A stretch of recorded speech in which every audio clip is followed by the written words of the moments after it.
আসসালামু আলাইকুম ভিউয়ার্স, আমার চ্যানেলে আরও একটি ভিডিওতে আপনাদেরকে স্বাগত জানাচ্ছি। আমার আজকের রেসিপি হচ্ছে প্যানা কোটা। প্যানা কোটা তৈরি করার জন্য আমি প্রথমেই আমের পুডিংটা তৈরি করে নেব। এজন্য এখানে আমি নিয়েছি 1 কাপ আম আর 5 টেবিল চামচ কনডেন্সড মিল্ক। এগুলো আমি একসঙ্গে ব্লেন্ড করে নেব। তো ব্লেন্ড করা হয়ে গেছে। এখন একটা ছোট বাটিতে আমি 3 টেবিল চামচ পানির সঙ্গে 2 চা চামচ আগার আগার পাউডার মিশিয়ে নেব।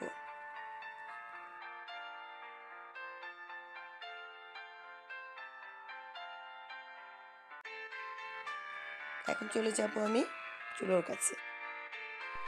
তো চুলো এখন আমি বসিয়ে দিয়েছি একটা হাঁড়ি। এর মধ্যে আগে থেকে গুলে রাখা আগার আগার পাউডারটা দিয়ে দেব, আর দিয়ে অনবরত নাড়তে হবে। চুলোর জালটা ধরিয়ে দেব।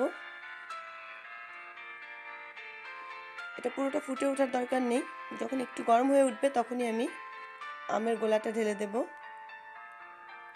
দিয়ে খুব ভালোভাবে মিক্স করে নেব। এখন সব কিছু ভালোভাবে মিশে গেলে যখন আমটা হালকা গরম হয়ে যাবে তখন আমি এটা চুলো থেকে নামিয়ে নেব।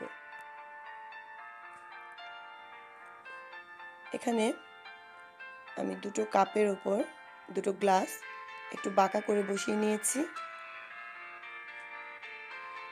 এর মধ্যে আমি আমের মিশ্রণটা দিয়ে দেব।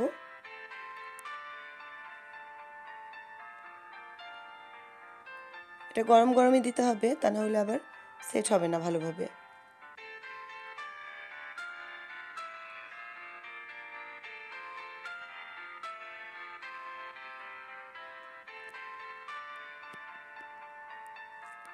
দেওয়া হয়ে গেছে। এখন এগুলো আমি ফ্রিজে রেখে দেব 1 ঘন্টার জন্য। অন্যদিকে আমি আরও একটা হাঁড়িতে 1/2 লিটার দুধ দিয়ে দিয়েছি আর চুলোর জালটাও ধরে দিয়েছি। এখন এই দুধের সঙ্গে আমি 4 টেবিল চামচ গুঁড়ো দুধ মিশিয়ে দেব।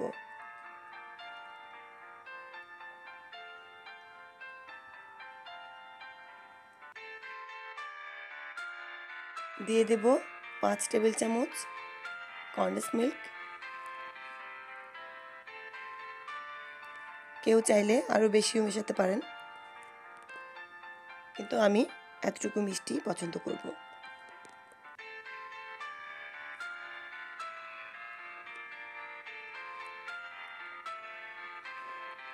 1 চা চামচ ভ্যানিলা এসেন্স দিয়ে দিলাম।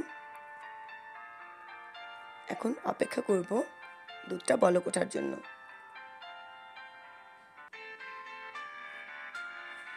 যখন দুধটা হালকা গরম হয়ে যাবে তখন এর মধ্যে আমি দিয়ে দেব 3 টেবিল চামচ পানির সঙ্গে 2 চা চামচ আগার আগার পাউডার।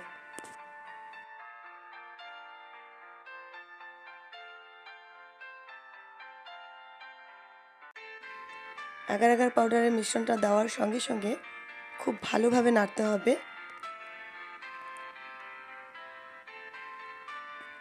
যখন বলক উঠে যাবে তখন সঙ্গে সঙ্গে চুলোটা আমি বন্ধ করে দেব। এদিকে আমের পুডিংটাও একদম সেট হয়ে গেছে।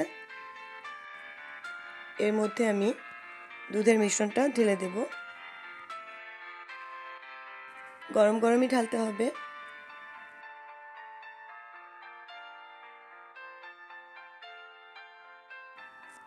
এগুলোকে রেখে দেব 1 ঘন্টা ফ্রিজের মধ্যে।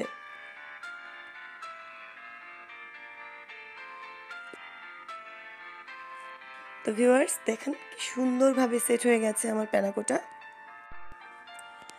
তো ভিউয়ার্স কেমন লাগলো রেসিপিটি? যদি ভালো লেগে থাকে তাহলে লাইক, শেয়ার এবং সাবস্ক্রাইব করবেন প্লিজ। আল্লাহ হাফেজ।